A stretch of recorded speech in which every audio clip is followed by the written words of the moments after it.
You know, I'm doing this as a brief public service at no charge um, to Lebanese idiot savants with a particular one actually who shall remain unnamed, with who has tens of millions, I'm sorry, tens of thousands of social media followers. Of late, has been lecturing uh, the rest, the Maronite nation, if you will, on Maronite identity based on his own family fairy tales, ascribing to the Maronites a putative Arab identity because his mother supposedly descends from the family of the Prophet Muhammad.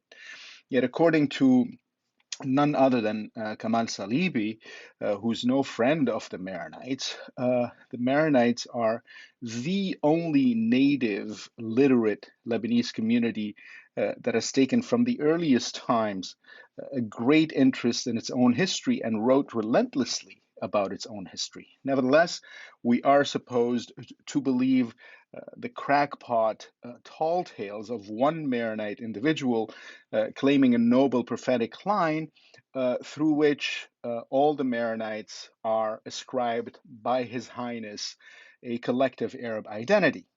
Um, I don't know what could be more pathetic than this or arrogant. In any case, I hope this individual will not take this corrective as an affront. I hope he would consider it as my bea, my sort of uh, um, gratuitous, charge-free, informational on pre-modern national churches, which he seems to be uh, clueless about. Um, the Maronites are a pre-modern national church, and pre-modern national churches are, believe it or not, a thing, despite what one individual's Arabist fairy tales and family fiction might tell you. But first, who are the Maronites? What makes them tick? What makes them different from other Near Eastern Christians, organizationally, socially, culturally, demographically, historically, politically, most importantly? To answer these questions, we must admit from the get go that Christians and Jews in Dar al Islam, in the world of Islam, particularly in the Levant, where their demography has always been considerable relative to other places in the world of Islam, those minorities, Christians and Jews, had always been looked upon with a degree of suspicion. Consequently, dhimmis, as they are called, must not overstep their bounds, in which case self effacement and diffidence and self abnegation, in Arabic istinkar, become valued, salutary features of dhimmi existence. Now, this is not only expected istinkar, self-abnegating oneself in the self of in the sense of self-effacement, but also istinkar in the sense of denigrating and denying one's origins and lineage, and indeed uh, uh, uh, reducing the significance, denigrating actually one's origins and lineage in favor of the origins and lineage of the Arab conquerors, aggrandizing the lineage and importance of the Arab conquerors, fluffing them up, flattering them, and upholding them and passing them over one's own uh, lineage and origins, even claiming them to be one's real lineage and origins.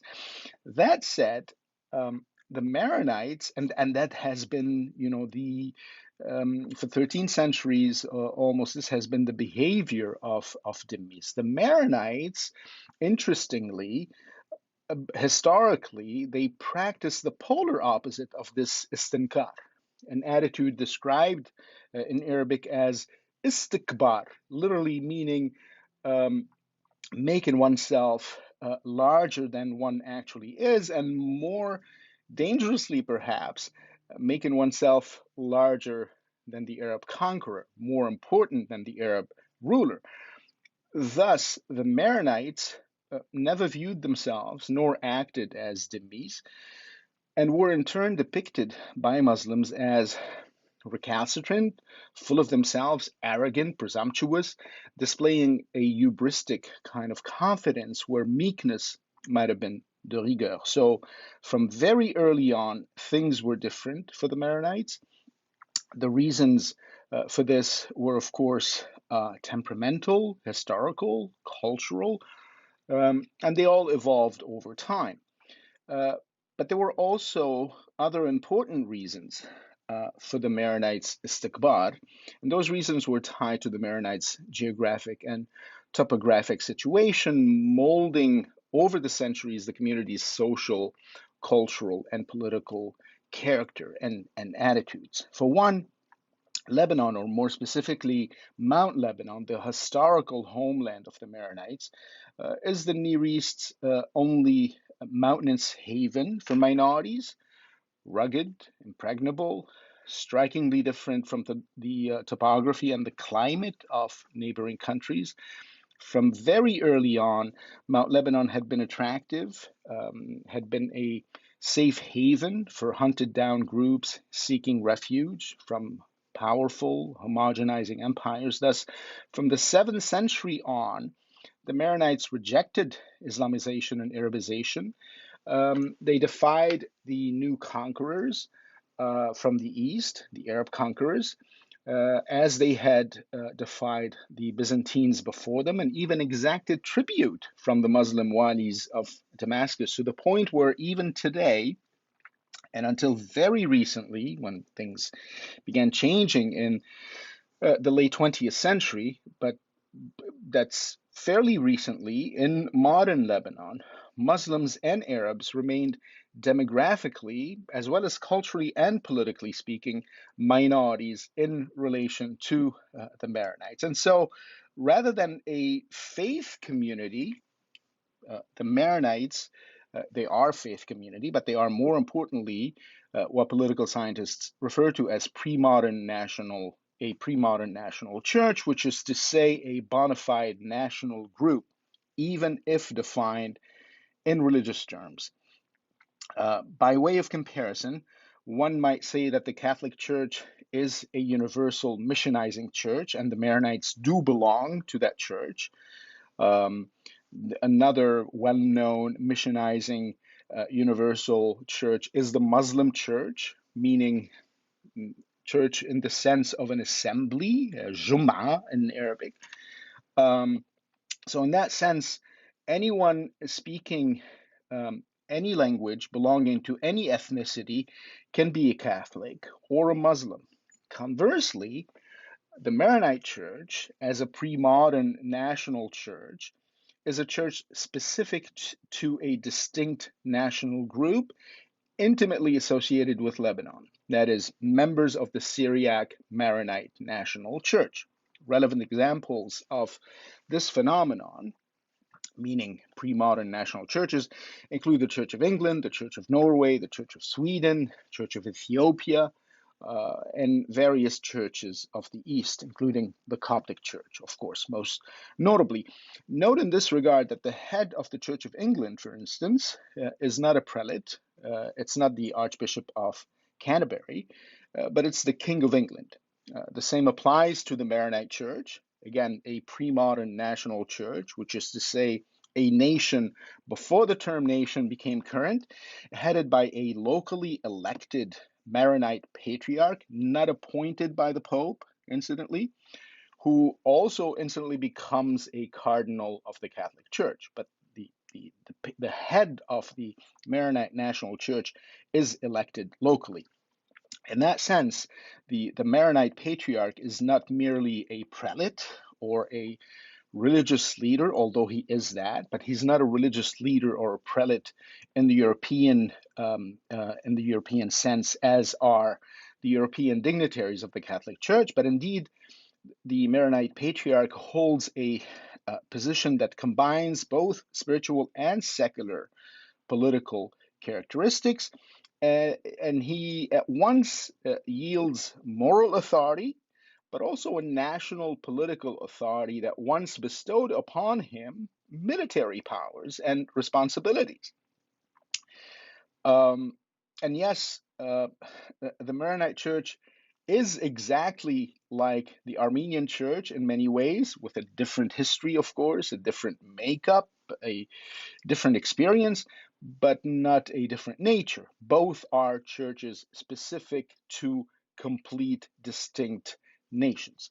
The fact that the Maronites lost their national language, unlike the Armenians, Maronites lost their national language as a spoken idiom.